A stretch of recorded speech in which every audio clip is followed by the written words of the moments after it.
Slide, tapos na.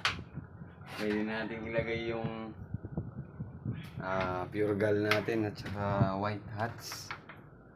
Tama lang yung kaluwag niya. Makakapagsimula na tayo ng magagandang breed. Ito yung kanilang hapunan. At dito na area, dito yung pugad nila, pugad. Gagawa lang tayo ng balde.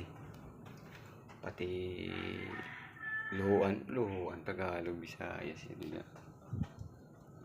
Lagyan ko ng buhangin, baras. Nilagyan ko ng pukot. Nilagyan ng pinto.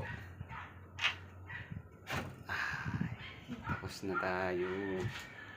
So, linis-linis na lang. Update ulit sa right pag nandito na yung Thank you.